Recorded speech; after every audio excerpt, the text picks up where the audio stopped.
Garland Memorial was supposed to be the kind of place where everything had to be called by its proper name, where every symptom was measured, every conclusion anchored to evidence.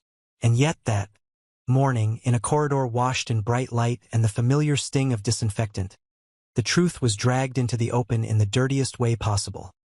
Not through tests or charts, but through an insinuation released at the perfect moment, to the perfect person, aimed straight at the perfect crack. Leslie appeared like an accident choreographed by a predator's instinct. She stepped out from the exam wing with a calm, unhurried stride. No rush, no panic. Like someone who had only stopped by to remind another person that their life no longer belonged to them. Ted had just come off a punishing shift, his nerves pulled tight as wire, exhausted but still alert in the reflex of a man who had learned that disaster tends to arrive precisely when you think you've finally taken a full breath. That contrast made him falter when he heard Vernon's name pulled into the conversation. It wasn't a blunt accusation. It was a knife hidden in a soft exhale, so sharp it didn't need to plunge deep to tear through confidence. Leslie wasn't talking about betrayal in the ordinary sense. She sharpened it into an explosion with the power to demolish reputations, power, and the entire architecture of a family, as if she were pointing at the Dupree wall and saying that if you strike the right spot, even marble will split. While Ted tried to catch the words and steady himself with the idea that he must have misheard, Leslie corrected him with a cruelty that sealed off every escape route. It wasn't something that happened and ended, it was happening now. A raw present tense. A rip straight through the one thing the Duprees had always relied on to survive. The illusion of absolute control.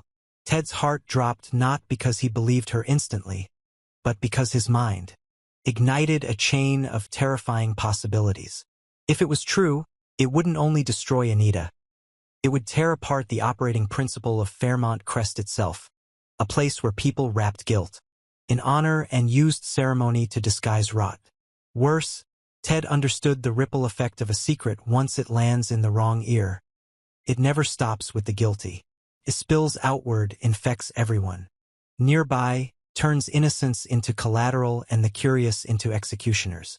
He wanted to deny it to keep himself from being dragged in, and at the same time he felt the ethical pull to know, to understand, to prepare, because Nicole would need protection from a collapse she couldn't see coming from behind. And in the exact moment Ted reached for an answer, ready to force Leslie to name the other woman, an interruption arrived on schedule, cold as an invisible hand dropping a curtain. A nurse calling his name, a phone line from another department, an emergency requiring his signature.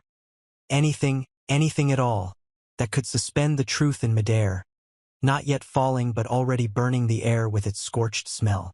Leslie didn't look annoyed. She only smiled, not a triumphant smile but a satisfied one, because she knew she'd just tossed a match into a room full of gasoline. You don't need to see the flame to panic. Smelling it is enough. Leslie didn't choose Ted by accident.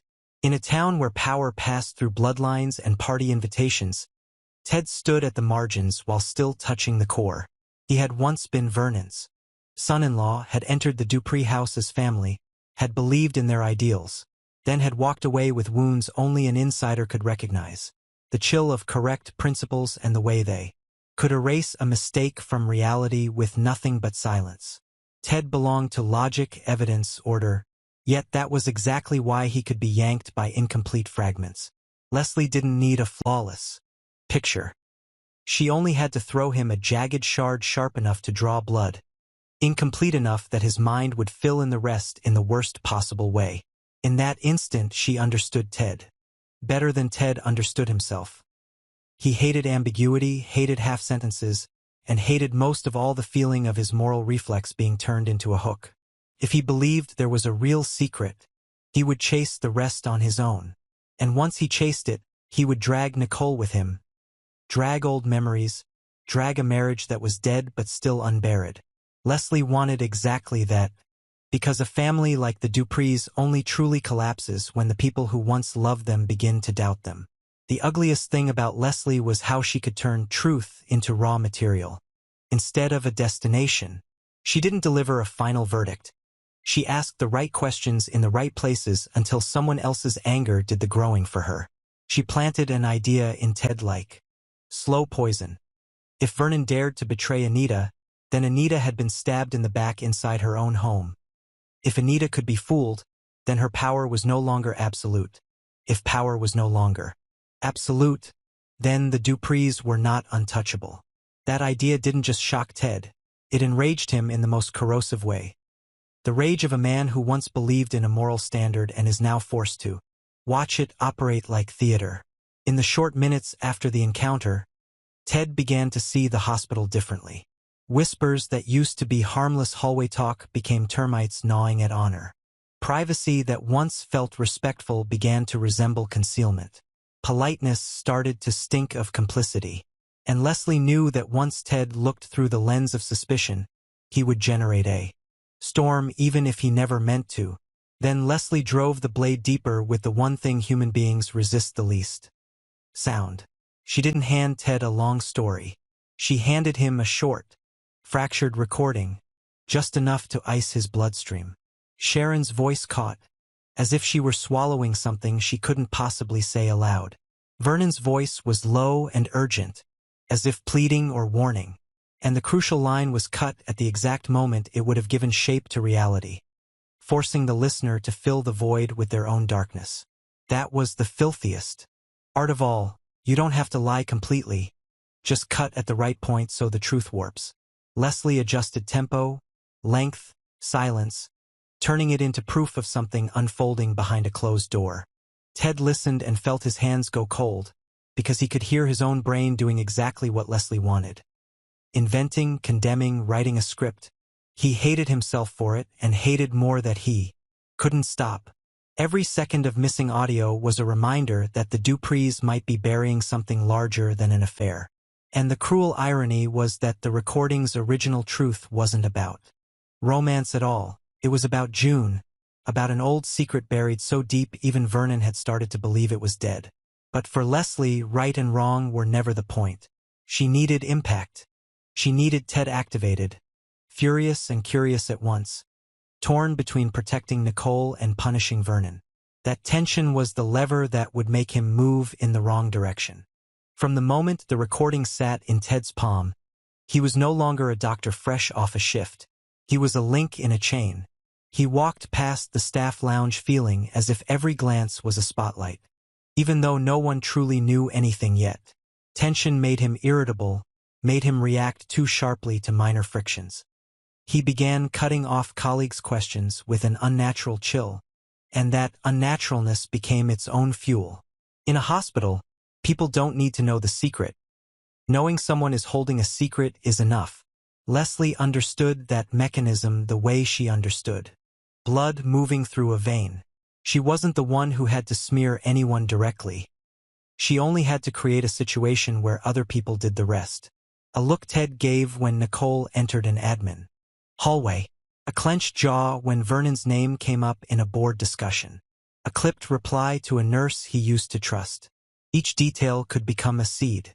And once a seed landed in the right environment, it grew into something poisonous. Leslie still wasn't satisfied. She didn't want Ted merely to doubt. She wanted him to believe he had witnessed something real, something vivid enough to flatten a rational man under the weight of what felt like sight. So she watched, patient as a trapper. The opening came when she spotted Sharon and Vernon together in a quieter stretch of the building, not a public place that could be dismissed as social obligation, but a narrow corridor that seemed made for conversations that didn't want witnesses. Leslie didn't burst out to confront them. She slipped back into shadow, kept her distance, refused to let emotion ruin the setup. Confrontation only invites denial. An ambiguous image builds myth. She found the right security guard, someone she knew how to purchase with promises or fear, and obtained a hallway clip. There was no embrace, no kiss, no obvious touch. Nothing clean. Only Vernon showing up at an odd hour. Sharon waiting as if they'd planned it. The two of them entering a counseling room and exiting with strained faces. That lack of clarity was the true toxin. A frame hazy enough for anyone to project their own worst meaning onto it. Leslie showed it to Ted. And Ted's mind stamped it instantly. This was no longer rumor. This was an image. And images live longer than explanations. Ted found himself cornered in a way he never expected. One part of him wanted to call Nicole immediately, to warn her, to protect her, to do the right thing. Another part was terrified. He was wrong, terrified he was being used, terrified he would become the man who wrecked Nicole's life with evidence that wasn't solid. That internal war stole his sleep, sharpened his temper, and most dangerously made him vulnerable to the next trap. Leslie saw it and kept applying pressure, not through threats, but by arranging moments where Ted couldn't remain neutral. She drifted near the on-call room when Nicole arrived to see a patient, made sure Ted saw Nicole smiling at someone, as if to remind him with bitter precision that Nicole was still living inside the peace other people had constructed around her.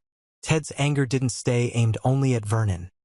It twisted toward Nicole in that irrational human way, anger that she still believed in things Ted had stopped believing, anger that she might be blinded, anger that their past had never been resolved so much as stuffed into a drawer, and worst of all, anger that Ted might be the one forced to open that drawer even if he didn't want to. Meanwhile, Vernon could smell danger. A man who survives by controlling narrative cannot fail to notice when the story starts slipping out of his hands. He appeared at the hospital under the cover of work or social obligation, but his gaze no longer carried ease. He began measuring people, weighing who had heard what, watching who looked too long. He saw Ted, and the guilt that flickered through him wasn't the guilt of a cheating man. It was the guilt of a man who had carried a secret too long. June, an old mistake, a truth that would obliterate not just Anita but the legacy he'd built with his entire life. Vernon was trapped between two terrors. Anita learning the truth, and Anita not learning it while someone else used it as a hostage weapon. Sharon was no longer a woman at the edge of the picture. She held the missing piece of the recording, the portion that could flip every assumption on its head, and that made her a threat to both Leslie and Vernon. Sharon, too, was pressed to the wall. If she stayed silent, Leslie would turn her into the other woman in an affair narrative. If she spoke half the truth, she might save herself while lighting Anita on fire. If she spoke everything, she could destroy the town and become Fairmont Crest's enemy. Her anger wasn't loud. It was dense, compressed, because she understood she'd been shoved into a role she hadn't chosen, both key and excuse. And when someone is reduced to an excuse, they either collapse or strike back without mercy. Across town, Anita stood before a phone call that landed like a verdict. The health news arrived at the worst time, after weeks of abnormal signs, follow-up testing, doctors who avoided direct eye contact when reading results. Anita was not built to crumble, but the body betrayed her in a way power couldn't command into obedience.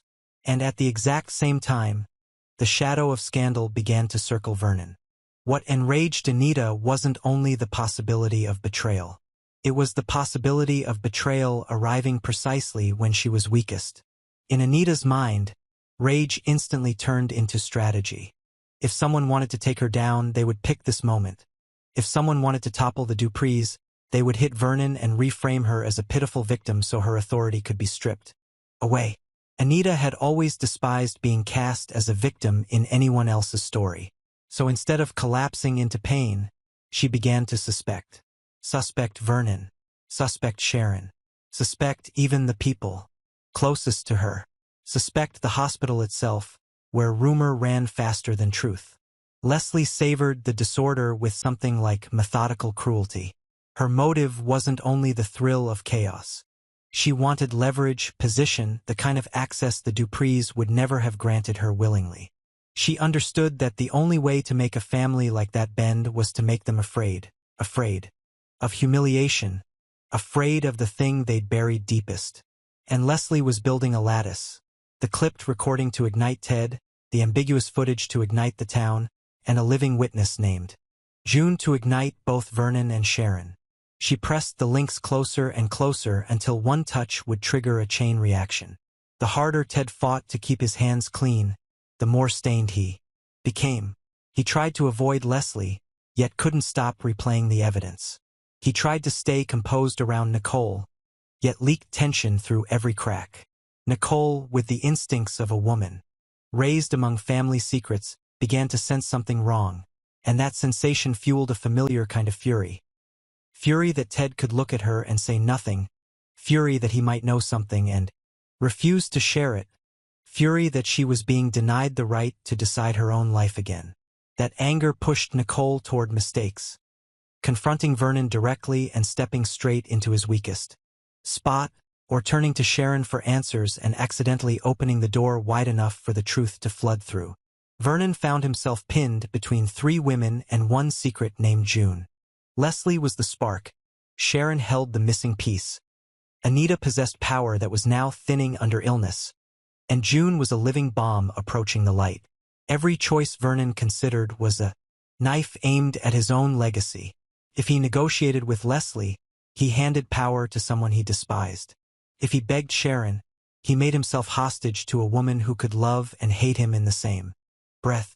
If he confessed to Anita, he might save her from being used as a pawn, but he might also kill her with shock at the exact moment her health was most fragile.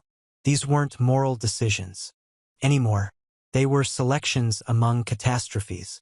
And inside that picture, Ted was reduced to an unwilling witness, someone who could set the whole thing off with a single sentence, a single expression, a single act. The storm began to gather around Winterfest like a dark cloud determined to wait for the most crowded stage before it released lightning. Leslie understood that truth is only truly lethal when it becomes public, when it has witnesses, when no one can twist it afterward. She wanted a trial without lawyers, where eyes and whispers served as the gavel. Anita understood that too, and her anger sharpened. Anger that someone dared to strike while she was weak. Anger that her family might be manipulated like a performance. Sharon understood it and began to calculate retaliation. She could release the missing part of the recording to detach herself from the affair narrative, but doing so might drag June into the open too soon, cause Vernon to lose control, cause Anita to collapse. Vernon, meanwhile, began to look like a man being hunted, and when people are hunted long enough, they either confess or become ruthless. Ted finally faced the bitterest truth of all. He had been pulled into a war that wasn't his, yet he couldn't step out without hurting someone. If he stayed silent, Nicole could walk straight into the storm unprepared. If he spoke, he could become the man who destroyed her life with fragments that weren't complete. If he confronted Leslie, he might trigger her into releasing June early and turning the hospital into a battlefield. And when Ted began to realize he was being guided, when he tried to pull back so he wouldn't become a tool, Leslie delivered her final pressure point without a single overt threat. June was about to appear at Garland Memorial, a living witness, a name heavy enough to shake memory and destabilize every assumption. From that moment on, everyone was pressed to the wall in their own way. Anita staring at the possibility of losing health and power, Vernon staring at the collapse of reputation and family, Sharon staring at the danger of being cast as a mistress or as a destroyer, Nicole staring at the dawning realization that she'd been living inside a story written by other hands, Ted staring at the risk of being the one who opened the door to disaster, and Leslie staring at a hunger for control so intense she would burn all of Fairmont Crest just to warm her ambition.